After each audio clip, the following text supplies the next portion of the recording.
Ser podcast. Mira, te voy a presentar Osorio Lafuente. ¿Qué tal? Mira, Juan José Villas, de la cadena SER, le habrás escuchado. Sí. Es del programa de los fines de semana, de un magazine que hay, que es A Vivir, que son 2 días, ¿no? Eso es. ¿La has oído alguna vez? Sí. Tú, le he dicho que tú eres especialista en patologías del habla.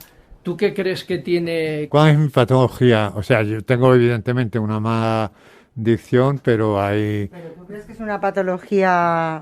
No es una disfunción. No es una disfunción. No. Bueno, una disfunción, pero vamos, el caso es que la tengo, articulatoria, pero hay letras especialmente complicadas para mí. Y hay una que es muy complicada porque no la pronuncio. Es la R. No, la R no, mira, rato, rata, ratón, rabo. No, pero vamos a ver. Yo ¿Le podrías pedir que diga algo en concreto? Sí, ¿no? Que me hable un poquito si quiere. Bueno, vamos a ver, yo te puedo decir que soy Juan José Villas, mi hermana mayor se llama Lola, tengo otro hermano que se llama Manolo y...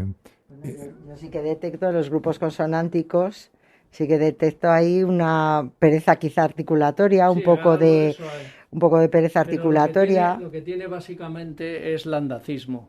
Ah, vale. Claro, ya ahora sí, ya entiendo a lo que te refieres. Vale. Que no pronuncio. Tienes lambdacismo. Andacismo de lambda, la letra griega.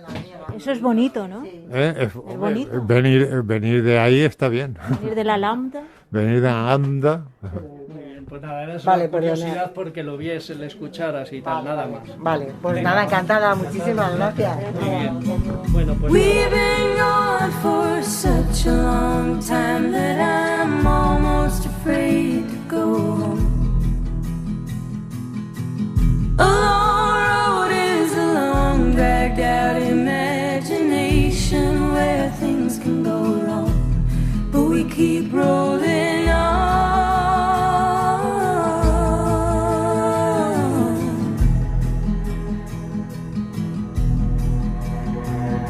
No, doctor, but if I was guessing, I'd say it was just growing pains.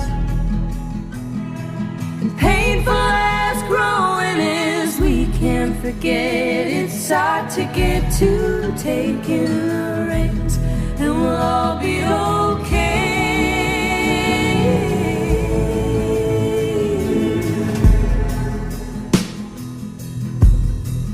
We'll be okay.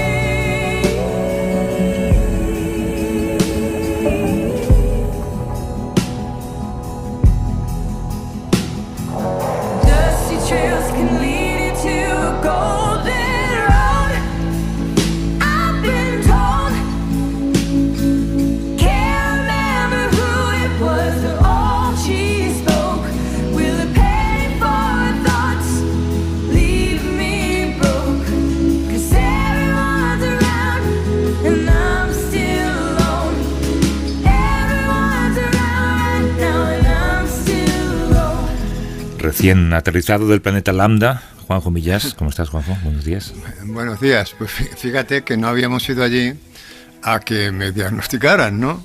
Pero a veces donde menos lo esperas saltan ahí, porque resulta que habíamos ido a hacer otra cosa y salí con un diagnóstico nada menos que de pereza articular.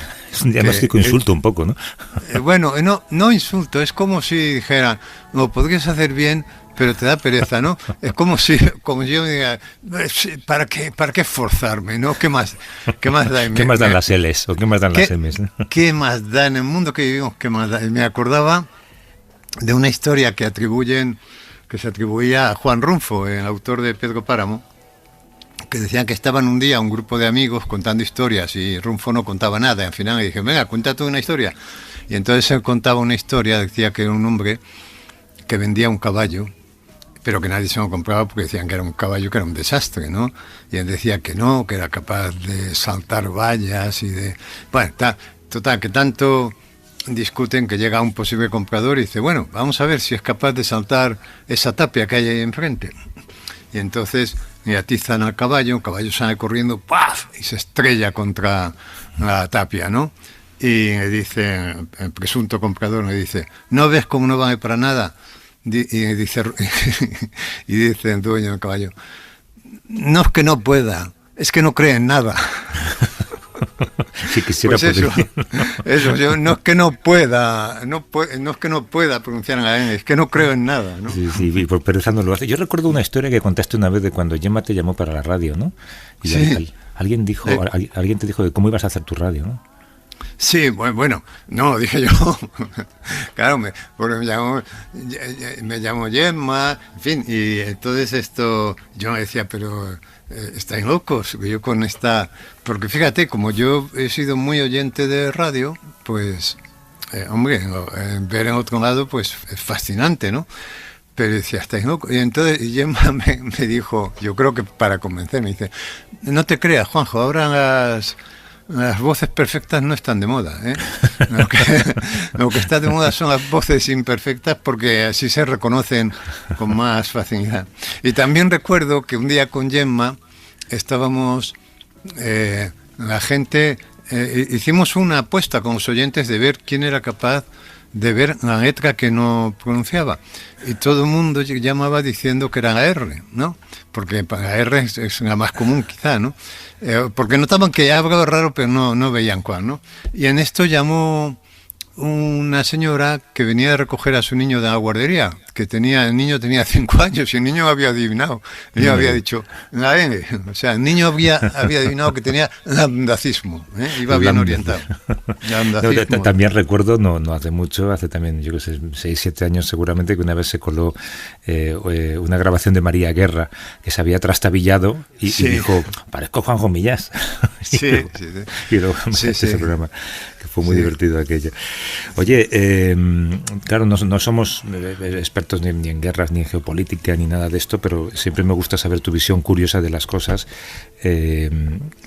Tú ves las imágenes, ves también la cobertura mediática que se hace, ves la música épica con la que se acompañan las informaciones, ¿no? Yo no sé la ansiedad que te provoca esto o las sensaciones que te pasan por la cabeza. Bueno, pues en efecto, análisis geopolíticos, económicos y de toda la naturaleza hay en el mercado de la comunicación una oferta enorme, ¿no? O sea que no es eso, no es de análisis de los que estamos huérfanos, ¿no? Yo creo que de los que estamos huérfanos es de piedad frente a los peatones de la historia, ¿no? La lectura de un análisis, aunque se esté de acuerdo con él, dice, mira, qué bien ha explicado esto que está ocurriendo, ¿no? Yo creo que no alivia a las madres que tienen que bajar corriendo con su bebé a cuestas a una estación de metro, ¿no? Cuando suena la sirena, y en la última noche creo que ha sonado 6 o 7 veces, ¿no? Y no alivia a las familias que huyen del terror a pie por los arcenes de las carreteras, cargando con los ancianos, los niños, y con las 4 maletas que han tenido tiempo de hacer, ¿no? No alivia del desabastecimiento que vemos ya en muchas ciudades, del hambre, ni del frío, ¿no? Ni del pánico tampoco que pasan las poblaciones civiles, ¿no? Tampoco a nosotros nos alivia de la perplejidad de ver que una guerra que nos cae tan cerca, geográfica y emocionalmente, ¿no? Yo creo que la guerra más cercana a nuestra generación, ¿no? Y cuyas causas, en fin, económicas, tampoco tardarán en llegar a nosotros, ¿no? Una guerra que para mucha gente se reduce al hambre, a la pérdida de los hijos, al miedo. Mira, yo recuerdo un día, yo debía tener 10 o 12 años y era verano porque estábamos de vacaciones, no iba al colegio y estábamos en la sala en la que hacíamos la vida y estábamos mi madre y yo solos. Yo estaba jugando allí en el suelo con algún juguete o algo, y mi madre se había quedado dormida en un sillón de orejas que había allí, ¿no? Y en esto se desató una tormenta de estas de verano y sonó un trueno de estos truenos que se alargan, bum, bum, bum, tremendo, ¿no? Y porque el rayo debía haber caído muy cerca de casa. Y entonces recuerdo, no olvidaré nunca, que mi madre se despertó con un gesto de pánico, con los ojos parecía que se iban a salir de las órbitas, y preguntó, ¿están bombardeando?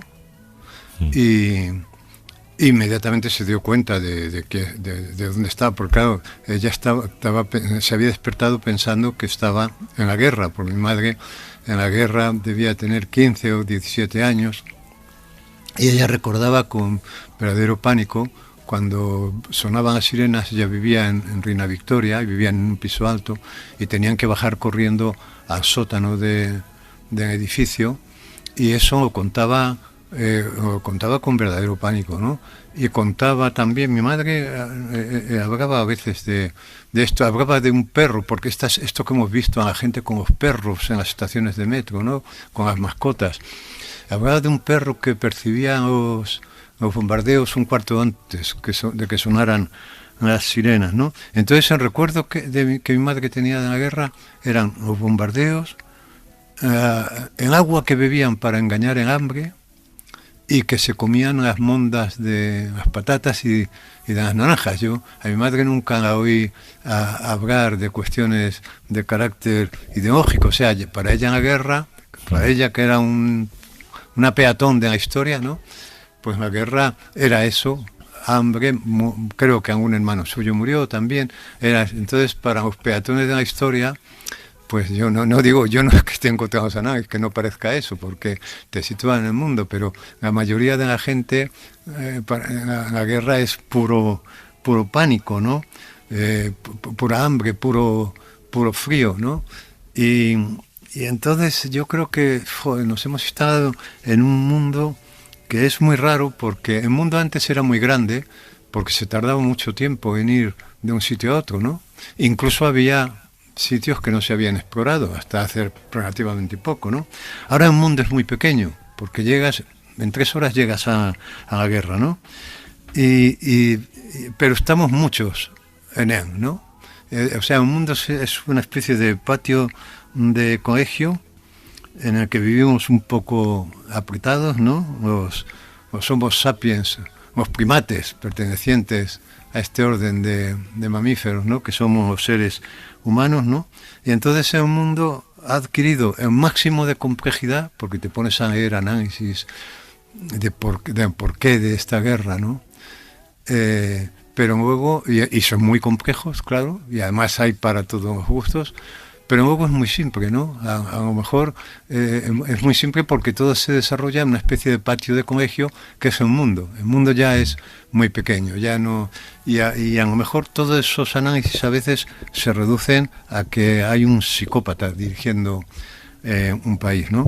Pero en fin, todo el sufrimiento que es capaz de producir esto es tremendo, y esto es lo que yo creo que si tuviéramos menos análisis, pero más piedad, ¿no? Para atender esto, ¿no? Sí, hay una cosa que tiene que ver con lo que dices, es la incapacidad natural, no es culpa nuestra, es incapacidad natural de los medios de comunicación de transmitir ese sufrimiento.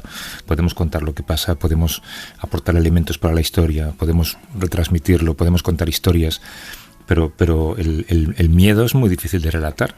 Y esto que contabas de tu madre, ¿no? Tíos, abuelos, yo recuerdo, claro, la guerra o estar en una guerra tiene que ser tan horroroso, y es algo que no sé muy bien cómo lo puede describir un periodista, porque al fin y al cabo vas allí, miras y no perteneces a ese país y no te estás marchando, ¿no? Pero el miedo de perder todo lo que tienes porque cae una bomba en tu casa no es algo que se pueda contar. Claro, ese edificio que hemos visto, que un obús lo ha atravesado por el medio, pero por un piso alto, que es una escena que ha salido muchas veces, que es como ver un rostro con la mitad de la calavera al descubierto, ¿no? Pero yo me imagino que a mí me ocurre esto, y que de repente yo tengo que bajar, ir corriendo a un metro, que está a 300 metros de mi casa, quizá con mis nietos, y quizá cargando con 4 enseres con la documentación. Yo me imagino eso y digo, yo creo que no podría con eso, o sea, que no podría soportarlo. No sabes, en situaciones límites, porque luego ves a ancianos desfilando por las carreteras. Bueno, esto lo cuenta Gervasio Sánchez, el periodista. Él siempre dice que cualquier persona en una situación extrema de guerra puede coger un fusil y matar a alguien. Hasta la persona que creemos más bondadosa puede hacerlo. Sí. Y además, que yo creo que habíamos perdido de vista falsamente, porque fíjate, nosotros estuvimos involucrados no hace mucho en la guerra de Irak, en el lado malo, además estuvimos involucrados, ¿no? Pero teníamos la idea de que estas guerras analógicas en las que los jóvenes son literalmente carne de cañón, ¿no?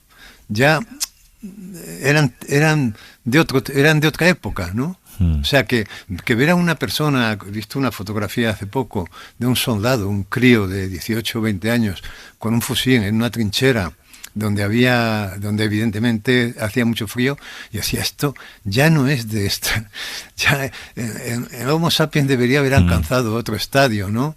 Es decir, en este tránsito que parece que estamos haciendo hacia lo virtual, la guerra analógica, la guerra con sangre, con cuerpos amputados, con frío, con hambre, con sed, ya es como que no es de este tiempo, y sin embargo, tú fíjate, esta guerra además que nos concierne a nosotros, porque dentro de nada estaremos protestando porque nos sube todo por culpa de esta guerra, ¿no? Y en lugar de pensar en la ayuda que podemos dar, seguramente estaremos fastidiados, claro, porque como las comodidades son relativas, nosotros estamos muy cómodos, pero muy incómodos en relación a nuestra situación de antes de 2008, ¿no?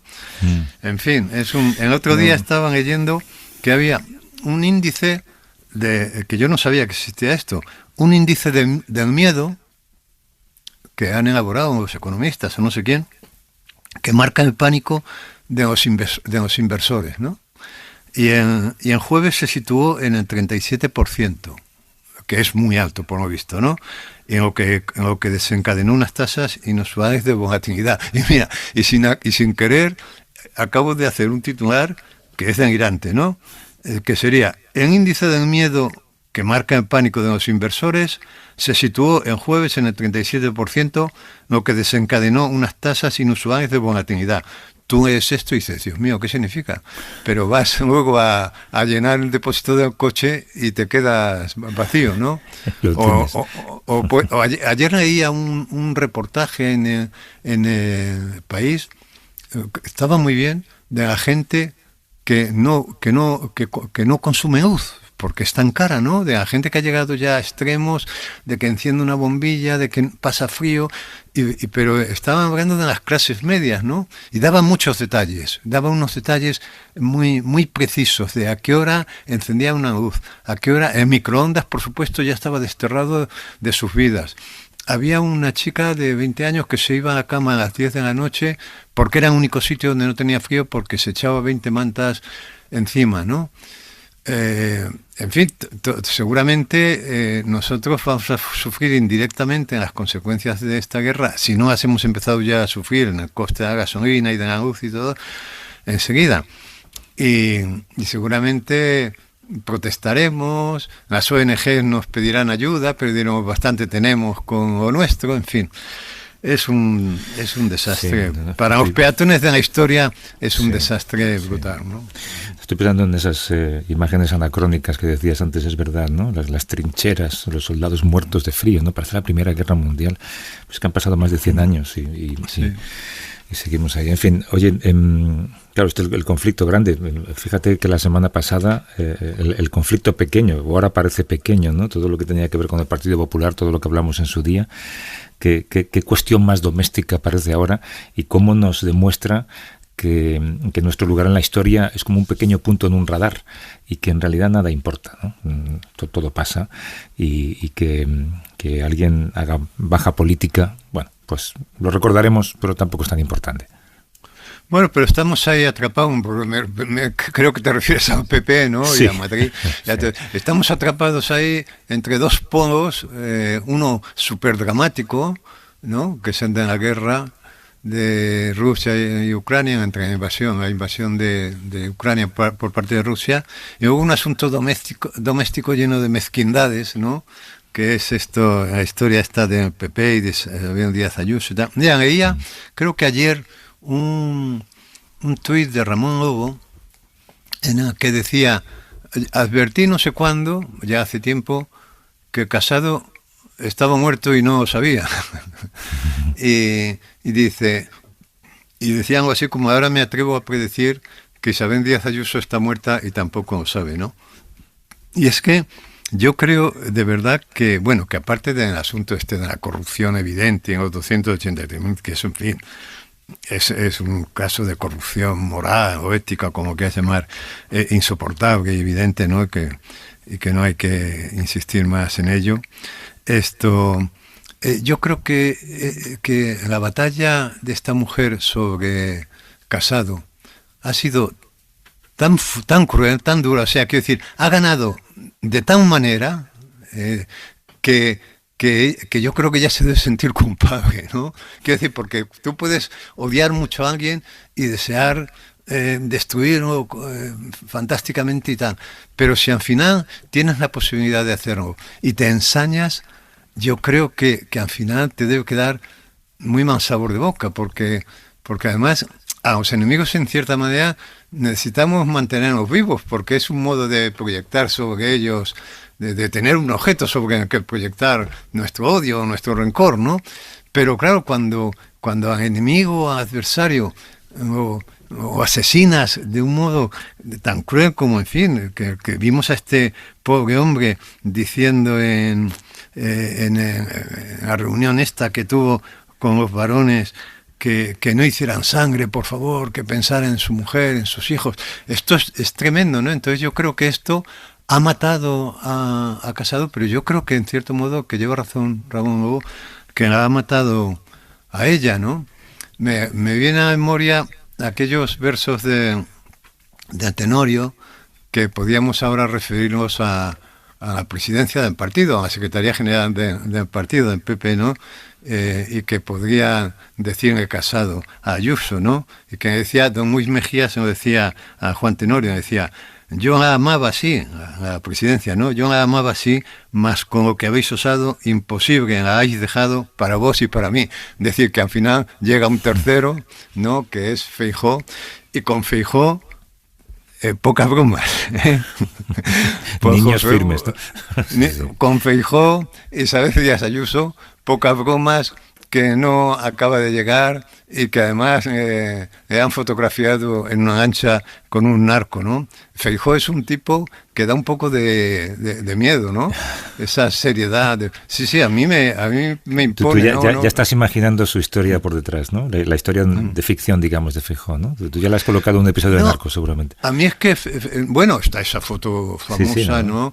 Y se decía que en la vez anterior no había ido a las primarias porque decían que había más material contra él, ¿no? No sé si ha conseguido ya eliminarlo, porque de todos modos sobrevivir a esa foto... A lo mejor no existe el material. Pero para sobrevivir a esa foto hay que ser duro, ¿eh? Sí. Hay que ser duro. Y es un hombre que... Yo recuerdo que lo entrevisté un día con Gemma Nierga en Galicia, porque habíamos ido a cubrir el asunto del Camino de Santiago y tal, y a mí me imponía, ¿no? Porque es un hombre que impone, ¿no? Esa seriedad, no. Por eso yo pienso Pero lo de la foto ya se sabía entonces, ¿o no se sabía? Sí, no, lo de la foto saltó después. Vale. No, de la foto saltó después, sí. Y eso es un personaje. Este tiene la piel dura, ¿eh? Pero en fin. Yo creo que lo que ha matado a Díaz Ayuso ha sido el final, la estocada final que le ha dado a Casado. El ensañamiento, ¿no? Que podemos aceptar la derrota, pero no la humillación.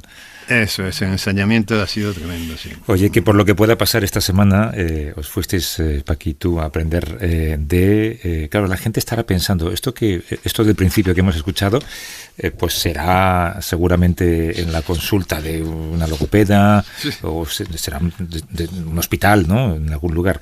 No, es uno de esos sitios que a ti te gustan mucho porque son una ciudad dentro de una ciudad. Es la policía. Pues sí, porque fuimos a la Dirección General de Policía, que es un complejo que hay ahí, Canillas, en fin, no es muy lejos de mi casa, que ocupa, fíjate tú, 191.291 metros cuadrados. Imagínate cuántos vaticanos caben ahí, ¿no? que el Vaticano creo que mide medio kilómetro cuadrado o algo así, ¿no? Entonces es una ciudad, ¿no? Hay calles, hay edificios en los que se ubican distintas divisiones y comisarías, ¿no? Y en organigrama ni tengo cuento porque es complejísimo, ¿no? A nosotros nos interesaba ir a las instalaciones de la Comisaría General de la Policía Científica, ¿no?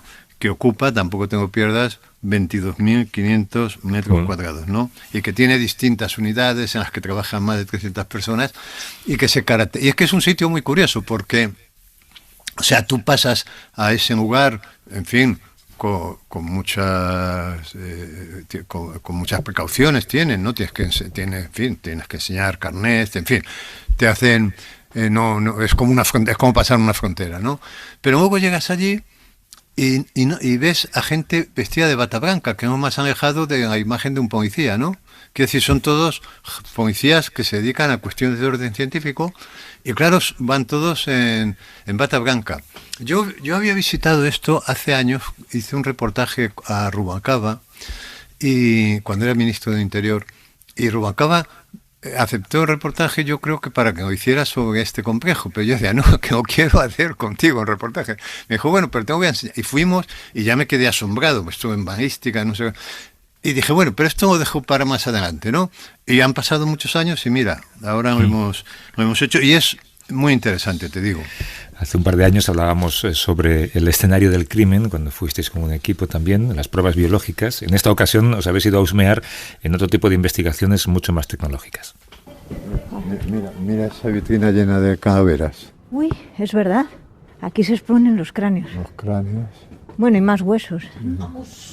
Claro, y por aquí, por cada pasillo, hay varios laboratorios biológicos, químicos. Zona restringida. Riesgo químico. Riesgo químico. ¿Pasamos? Mira, unas capuchas. Unas capuchas manchadas. Unas capuchas manchadas de sangre. Bueno, es nuestra idea porque somos muy eso lo tiene tremendistas. que decir en principio el laboratorio. Nosotros aquí lo que nos dedicamos, entre otras cosas, es a localizar todo tipo de vestigios, tanto lofoscópicos, lo que viene siendo huellas, y también vestigios biológicos, como puede ser sangre, semen, en fin, otro tipo de saliva, sudor, Lágrimas. también lágrimas, aunque no suele ser habitual, pero... Podemos seguir así hasta la eternidad. ¿Cómo te llamas? Yo me llamo Samuel Miralles, soy especialista en policía científica, concretamente en la rama de fotografía forense. Estamos viendo en pantalla una fotografía de la parte trasera de un coche en lo que se ve la matrícula, pero no se distinguen los números, ¿no? Que ha podido ser captada por alguna cámara de estas que hay en la calle. En este caso, sí, una cámara de una gasolinera, ¿de acuerdo? Mediante un software específico, evidentemente que no está al alcance de los particulares, podemos llegar a visualizar sin ningún género de dudas, pues cada uno de los dígitos. ¿Cuál es la matrícula? Lo ha conseguido ver la matrícula. Parecía imposible. O sea, esto sí es como lo que vemos en las películas, que de repente de una imagen muy borrosa, acércate a este punto, amplíalo, hazlo nítido. Evidentemente, las películas o las series de ficción policíacas no son más que eso, que ficción. Hoy en día sí es cierto que realizamos técnicas que hace más de 10 años pues serían prácticamente impensables. Y en tecnología de la imagen, tanto en captura como en tratamiento, la mejora ha sido significativa, sobre todo en los últimos 5 años. Qué bárbaro, ¿no? Y estas fotos, en estos monitores estamos viendo como la foto de un proyectil saliendo de una pistola, ¿no? Esto es una fotografía de ultra alta velocidad que realizamos con unos flashes que dispara a un millonésavo de segundo, evidentemente muy muy rápido, no es visible para el ojo humano, y con esto pues podemos llegar a congelar en el aire la trayectoria de un proyectil y ver evidentemente las desviaciones o las deflagraciones de... Para luego saber desde qué punto se ha podido disparar un arma, ¿no? Por ejemplo, la trayectoria, las direcciones, etcétera, etcétera. A matar sin que te pillen es difícil, ¿eh? En eso consiste nuestro trabajo. Porque es que se te cae el pelo de una ceja y ya estás perdido. Y estamos ahí detrás rastreando con luces, con productos químicos para intentar, pues bueno, que nadie salga indemne. ¿Hacéis investigación también? Bueno, estamos desarrollando una cámara multiespectral, una cámara que hace visible longitudes de onda que no son visibles por los conos y los fotorreceptores humanos. Es lo más difícil de hacer visible. El sudor es bastante complicado. Otro tipo de vestigios como la sangre o el semen o los fluidos vaginales sí que son un poquito más sencillos de localizar. Hola. Hola, Coral, ¿qué tal? Hola, buenas. ¿Esto exactamente qué es? Es el grupo de identificación facial. Entonces vosotros tenéis un archivo de rostros, digamos. Tenemos las bases de datos. Y entonces podéis comparar mi rostro con esa base de datos y ver si se produce una coincidencia. Y eso se hace, claro, a través de un sistema informático rapidísimo, ¿no? No, eso sistema informático no, lo hacemos nosotros. ¿Lo hacéis vosotros? Manualmente. Manualmente, sí, somos nosotros los que lo... Manualmente y a ojo. A ojo, eso es, sí, acabamos... Foto en digital. No comparamos con todas las imágenes de la base de datos. Tenemos que tener un nombre de sospechoso. En este caso nos tendrían que decir, oye, mirarme si en este vídeo que os mandamos sale Juanjo. No hay ninguna herramienta a día de hoy en la que podamos poner una imagen y nos coteje toda la base de datos. No hay ninguna herramienta informática que haga eso, porque a mí me parece haberlo visto esto en alguna película. Bueno, claro, en CSI, mira, han puesto todos una cara de decir, ya vienen los del CSI. No, yo he visto en una serie francesa. Eso no existe. A día de hoy, en España, no. Estaba viendo cuando he entrado que en esta mesa había 2 rostros. No ¿Podemos asomarnos? Este es el rostro indubitado, este sabemos a quién pertenece. Sí. Y nos preguntan si el que aparece en esta fotografía es el mismo. Entonces ahora se trata de analizar rasgo a rasgo la morfología de este rostro y todo eso lo realiza también otro especialista de manera independiente. ¿Y podrías distinguir a 2 hermanos gemelos que pareciéndose mucho tuvieran diferencias? Aun teniendo un genotipo idéntico, tienen un fenotipo que puede diferir. ¿Y aquí, perdona, hacéis también los retratos robots? Eso es. Los retratos robot no los hacemos como pueda pensar la gente con un folio y un lápiz dibujando, sino que se usa un programa informático que se llama Facet. Y bueno, en él van, si queréis, os lo enseñamos. Sí. Porque mientras que lo abre, yo estaba pensando, si tengo que describirte a ti, y mira que nos hemos visto veces las caras, pues ahora mismo que tienes tapada la mitad de la cara, no me acuerdo cómo tienes la nariz. En el catálogo de ojos, ¿cuál sería mi ojo? ¿Usted qué sabe? Tristón. Pues habría que elegirlo, vamos a ver. Hay 700 y pico. Ya de momento empezaríamos con esta forma. ¿Y ahora la nariz? Por aquí más o menos. Una un poquito más grande. Sigue con la boca. A ver la boca. Al final conseguís un retrato robot un poco parecido. Por ahora yo creo que mucho no te pareces. Habría que ponerle una cara más... De momento parezco a Aníbal Lecter, como no tengo boca todavía. Por ejemplo, hace poco se hizo un caso que era envejecer a una persona que había desaparecido hacía 30 años y ver cómo estaría a día de hoy, y eso también lo hacemos aquí. Eso quiere decir que hay patrones de envejecimiento generales, ¿no? Sí, nosotros aunque seamos jóvenes, si nos fijamos podemos vernos ya arrugas incipientes, entonces también es seguir esa arruga, la arruga no va a cambiar. En base a esas arrugas vamos creando el patrón de envejecimiento.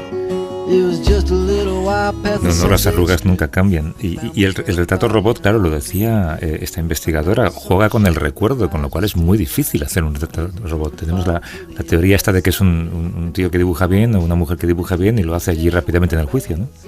Ahora tienen que sacar al testigo, o que ni siquiera el testigo sabe que recuerda, ¿no? A veces, por otra parte, el testigo ha visto el rostro en muy malas condiciones. Fíjate en el caso, por ejemplo, de una violación, de una agresión sexual, no si era de noche. Y entonces es todo un arte, claro, porque, ya te digo, había un catálogo de ojos, de 700 ojos, de labios, de narices, pero al final, claro, lleva horas, porque luego es... coloca todo eso en la nariz, en las orejas, pero colocado en el óvalo de cara adecuado también. Y dice que a mano alzada ya, que es lo que vemos en el cine, ¿no? Ya se hacen pocos retratos robots, aunque se hacen, vimos algunas muestras, ¿no? Por cierto, de alguno de los policías que nos atendió, nos enseñó algunas muestras de compañeras suyas que eran muy buenos, ¿no? Pero claro, ahora se hacen ya por estos sistemas informáticos y al final, claro, a base de cambiar el ojo, de poner más pego, de quitar más pego, acaban sacando una fotografía que se parece, ¿no? Qué difícil es delinquir, ¿eh? Y que no te pillen, quiero decir. Sí, yo me acuerdo siempre de Dexter, ¿no? La serie esta que a mí me gustaba mucho, la primera temporada, porque en la segunda no me ha interesado, vi un capítulo o dos, pero todo lo que tenía que hacer para matar, ¿te acuerdas? Si viste en la serie, ¿no?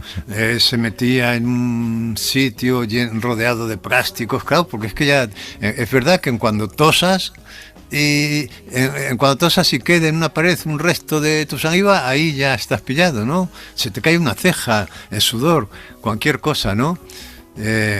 Claro, como no vayas metido en una bolsa de plástico es difícil que no dejes algo. Sí. Incluso fíjate hoy, hablando de las fotografías, cuando nos muestran en la televisión de estos que han atracado una gasolinera y iban tapados, cubiertos, pero al final yo no sé si por el modo de moverse, ¿no? Por la forma de su cuerpo, al final los pillan, por muy tapados que vayan, a través de las fotografías de la cámara de la gasolinera, que no era muy buena, o de un estanco, en fin, ¿no? Hemos visto que al final caen, aunque vayan cubiertos, claro. hasta bueno, y luego está la parte tecnológica. Mira, en el asalto al Capitolio hace año y pico, a la mayoría los pillaron por el teléfono móvil, ¿no? Todos llevaban encima el teléfono móvil y sin hacer nada con él, las compañías telefónicas facilitaron los datos de quienes estaban allí. Era tan sencillo como eso, ¿no? Sí, bueno, esto vamos a verlo ahora, yo creo. Sí, vamos al laboratorio, exacto. ¿Vale? Hola. Miguel Velasco. ¿Qué tal? Hola, Miguel. Y tú nos vas a contar cómo se interroga a un coche, ¿no? Exactamente, eso vamos a intentar. Vale. A analizar la información digital que almacenan a día de hoy casi todos los vehículos que utilizamos. Gran parte de esta información que se genera es enviada a los servidores de las compañías, que a día de hoy son conscientes que su negocio de futuro o ya de presente es los datos que generan los vehículos más que el beneficio que obtienen por la venta propia del vehículo. ¿Cómo? Esto es como si el negocio de una farmacéutica estuviera más en las cajas que en el medicamento, en las cajas de cartón que en el medicamento. Pero bueno, esto nos pasa también con las televisiones, nos pasa con las lavadoras y nos pasa con cualquier otro electrodoméstico de los que consideramos inteligentes. Vamos al coche, porque todo esto, vamos al coche. Te han puesto los pelos no de quería punta. asustar a nadie. ¿Qué tipo de datos extraes? Bueno, la que más nos interesa desde la perspectiva de investigación criminal, pues es la que controla el sistema de infotainment. El sistema de infotainment es la consola que nosotros utilizamos para navegar o para conectar nuestro teléfono o para escuchar música. ¿Sabrías el recorrido que ha hecho ese coche? Podría saberse. La música que ha escuchado, podría saberse. Que ha escuchado, sí. ¿Si ha tenido alguna conversación telefónica? No el contenido de la conversación, en ningún caso, pero sí el registro de la llamada, sí. La duración seguramente y la agenda de contactos también, por ejemplo. ¿Qué más? También algunos datos mecánicos, no todos, porque los controla otra centralita. Se han producido aceleraciones o deceleraciones bruscas. Se ha saltado alguna alerta de seguridad, se ha activado el airbag, si no me he puesto el cinturón de seguridad. Y en algunos modelos incluso si se ha abierto o cerrado una puerta. Y con eso se podría reconstruir un relato. Como podemos imaginar, ahora a lo mejor es el propio coche en alguna ocasión el que nos va a decir qué es lo que ha pasado.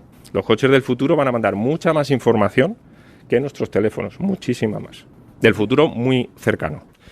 Esto es una caja negra de un vehículo. Esto es una caja negra del sistema de infotainment, en este caso de un Ford. Estamos viendo una cosa que yo llamaría un circuito impreso. Bueno, pues en este tipo de dispositivos lo que se almacena muy bien son las rutas utilizadas por el usuario, los lugares en los que ha estado el vehículo de una forma relativamente reciente, y en un caso similar pues pudimos determinar que el autor de un homicidio había ido al lugar donde había enterrado el cuerpo en varias ocasiones. Se juntó una cosa clásica que es la necesidad de volver al lugar del crimen, claro, con la tecnología que adivinó que confirmó. Claro. Y por ejemplo, las cámaras que llevan los coches para aparcar ¿también dejan información? Sí, en algunos casos también para reconstrucción de accidentes. Debemos recordar que a partir del julio de este año, todos los coches que se homologuen en la Unión Europea es obligatorio que lleven una pequeña caja negra que va a guardar los 30 segundos anteriores a un accidente y los 5 posteriores, de forma obligatoria. Cada semana sale un dispositivo nuevo, un sistema operativo nuevo, y lo que podíamos hacer hace una semana ya no lo podemos hacer mañana. Claro, la técnica que aplicamos ya no funciona. En la historia de los virus y las vacunas, ¿no? Efectivamente. Es un trabajo súper entretenido. ¿Nos podías describir un poco el aparataje que estamos viendo? Tu oficina. Vale, este es el laboratorio de electrónica avanzada que nosotros llamamos, ¿vale? Para los casos más complejos. Y lo que vemos aquí es un horno de secado para dispositivos que vienen húmedos porque han estado sumergidos en agua o bien en sangre, que también se nos ha dado el caso de teléfonos que han estado sumergidos en la sangre de la víctima. Una cubeta ultrasonidos. Esto podría ser una freidora. Esto puede parecer una freidora y es una cubeta de ultrasonidos para limpiar, ¿vale? Para extraer la memoria. Lo que realizamos es una técnica que se llama chip-off. Bueno, ¿vale? Los aparatos ya son indescriptibles. ¿Tenéis que ir con frecuencia a declarar en los juicios? Pues bastante frecuentemente, sí. De 10 años atrás era mucho más frecuente encontrar a gente que no está entendiendo prácticamente nada de lo que dices, y a día de hoy los jueces y los fiscales han hecho un esfuerzo muy importante y ya saben lo que es un hash. El hash es como el ADN de toda pieza de información digital, por ejemplo, y es la base de la cadena de custodia digital, el famoso hash. ¿Vale? Y aquí hay un ejemplo de cómo conviven lo analógico con lo digital, porque hay un cepillo de dientes. Sí, para limpiar. La verdad que después de probar muchos cepillos de diferentes, especializados algunos en electrónica, hemos demostrado que el que mejor funciona y calidad-coste mejor es un cepillo de dientes tradicional. Qué bueno. No diré mujer del Mercadona. No. Bueno, el color es el que no cumple con la uniformidad. Bueno, es rosa. Claro, igual que yo siempre les he dicho a mis hijas que todo lo que suben a Internet va a estar siempre en Internet. Yo creo que ya entramos en una fase en la que todo lo que digas en tu casa va a ser escuchado por algún aparato, ¿no? Y así sí. Hay que tener mucho cuidado con los aparatos. No sé si te ha afectado personalmente todo lo que has visto, Juanjo. Bueno, a mí lo que más asombro me causó es pensar que el negocio de los coches no está en la venta de coches, sino en la venta de datos, ¿no? Quiero decir, que tú compras el coche y a partir de ahí, yo no sabía esto, todos los datos que el coche proporciona llegan al fabricante. Claro. A mí me ha dejado esto me ha dejado asombrado. Estará en algún lugar de la letra pequeña que firmas cuando compras el coche, pero quién sabe. Eso nos decía. Y claro, efectivamente esta cosa, tú sabes que hay mucha gente, bueno, yo creo que la mayoría de la gente, yo ahora no, que pone en su ordenador, pone una tirita en la cámara, ¿no? Porque te hackean y te están viendo, ¿no? Pero yo tengo un televisor inteligente que tiene una cámara que yo no he puesto un esparadrapo jamás, y a veces pienso si mi familia y yo seremos el programa de televisión de alguien. de un hacker. Claro, no sabemos. Se está viendo en algún lugar de... Claro, continuamente estamos enviando datos de nuestra vida a sitios de los que no somos conscientes. Esto es brutal, porque esto no es ciencia ficción, esto ya está pasando, ¿no? Sí. Es decir, que tú te subes en el coche, dice, podemos averiguar hasta si se ha abierto una puerta del coche. ¿Cuántas veces? Dice, mira, aquí esto ha abierto una puerta del maletero, ha abierto, por supuesto, la música que has puesto, a quién has llamado por teléfono, la velocidad que ibas, solamente falta en qué ibas pensando, ¿no? Sí. Por supuesto, si ibas cantando en el coche, mira cómo canta. Ese reality de Millás en el comedor, yo a lo mejor lo vería, ¿eh? Sí, pues es muy aburrido. Habéis seguido la pista del delincuente por la imagen y por los movimientos, ahora por algo que nos toca más de cerca, y así regresamos al principio, que es la voz. Soy el último pionero. Esto empezó en 1988, es el único laboratorio de policía científica que lo creamos todo a nivel metodológico. Tenemos expertos en filología, en fonética, lingüistas, o especialistas en patologías del habla, o físicos o ingenieros que trabajan con otro tipo de máquinas, sistemas de reconocimiento automático, etcétera. La técnica madre sería identificar a las personas por la voz. ¿Y con qué margen de error podéis decir si esa voz telefónica corresponde a la voz real de esa persona? Vale, en general, en las ciencias forenses, en todas, las conclusiones categóricas no existen. No se puede hablar del 100% nunca. Podemos disimular nuestra voz, podemos imitar la voz de otra persona, puede estar nuestra voz afectada por una disfonía. ¿Analizáis ruidos también? Por ejemplo, vosotros el sonido de la puerta de un coche al cerrarse, ¿podéis deducir algo? La marca del coche, por ejemplo, yo qué sé. Para saber dónde se hizo una grabación o desde dónde se ha llamado. Bueno, vamos a ver, nosotros... ciencia ficción no llegamos. Parece que nosotros solo estamos al tanto de la ciencia ficción. No, vamos a ver, las series estas de CSI y demás hacen que las expectativas de la población o de la gente que no están familiarizados con nuestras técnicas crean que se puede hacer a veces más cosas en este mes pasado, ha sido en este mes, no hay problema en decirlo, en una grabación que han hecho desde un teléfono móvil en una casa de una paliza de muerte, de estas que dan ahora, eso que se ha puesto tan de moda, los chicos, pues nosotros con la grabación que efectuó un vecino desde la casa, pudimos recuperar un nombre que era un nombre de uno de los agresores, y a partir de ahí se pudo proceder a su detención. ¿La voz también da información del carácter o del perfil psicológico de la persona? Sí, de hecho, a veces puedes determinar en una amenaza, por ejemplo, aunque el tío o sea, la persona hable y diciendo te vamos a hacer tal o te vamos a hacer cual, informamos sobre la posible credibilidad de que esa amenaza se vaya a cumplir o no. El pasaporte vocal, y así lo explico, sería cuando no disponemos de un sospechoso. El caso que es emblemático en nuestro laboratorio, el primero que saltó así a la resonancia pública fue el de Anabel Segura. Entonces nosotros disponíamos de las grabaciones de los secuestradores y a partir de ahí construimos el perfil de ese criminal. Por ejemplo, pues el intervalo de edad del individuo, si asociamos ese habla con un entorno geográfico concreto, qué nivel de estudios puede tener ese individuo, con qué profesión puede estar relacionado. Si analizamos determinados fonemas, podemos saber si el individuo a lo mejor tiene la mandíbula saliente o si tiene un diastema, si tiene los dientes separados. Hay otros parámetros que nos pueden decir si a lo mejor el individuo tiene un cuello corto y musculoso. Sí. A ver, ¿nos pones ese ejemplo? Sí, os puedo poner. Esto es, le llamamos sonograma. Es una manera como otra cualquiera de representar gráficamente el sonido. Esto es lo que sería para un médico una resonancia magnética o una radiografía. Es decir, nosotros sabemos traducir cuando estamos... ¿Sabrías leer la palabra sí. que...? Sí, la frase o en este caso el acto de habla aquí es casi no reciben... Y ahí dice juicios, casi no reciben juicios. Pero es como un lenguaje nuevo, claro, porque estos son colores. Este tipo de cuestiones. Eso se llama sonograma, ¿no? Sí, bueno, sonograma. Es un gráfico del sonido. Es como leer en braille.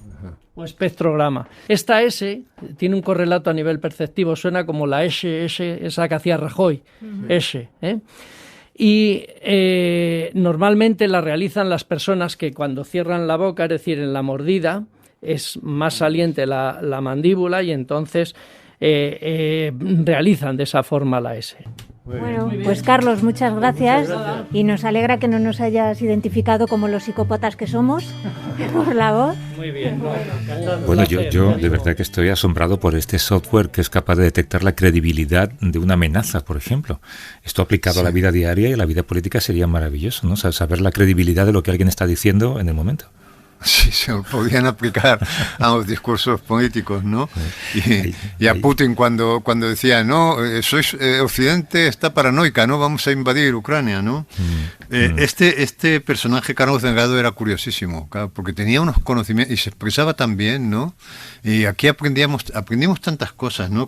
En pasaporte vocal, en sonograma, en rostro indubitado, en las fotografías estas, en el retrato robot. Quiero decir que aprendimos un montón de sintagmas nuevos, todos maravillosos por su precisión, ¿no? Y este hombre pues sabía lingüística, ¿no? Estaba allí vestido de blanco. Era un personaje muy interesante, ¿eh? Este personaje era como de serie de televisión. Pero sobre todo por la cantidad de conocimientos, esto que decía, podemos deducir la robustez del cuello del que habla, por ejemplo, ¿no? Pero nos contaba también que cada vez, esto es muy curioso, ¿no?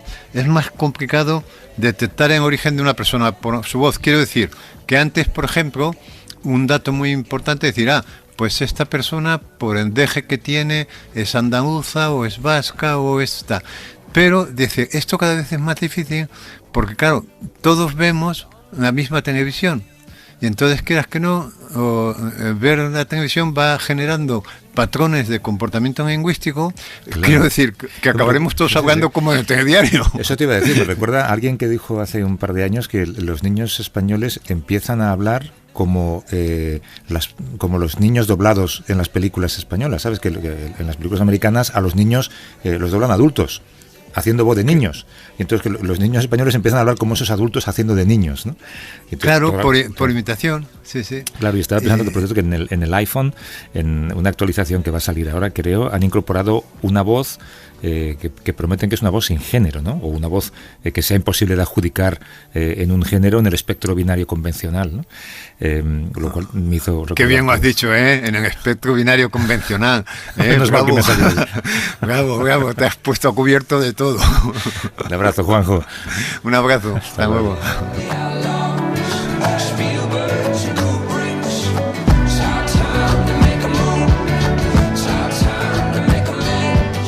Suscríbete a Las Edades de mi Jazz. Todos los episodios y contenidos adicionales en la app de Cadena SER y en nuestros canales de Apple Podcast, Spotify, iVoox, Google Podcast y YouTube. Escúchanos en directo en la SER los domingos a las 9 de la mañana.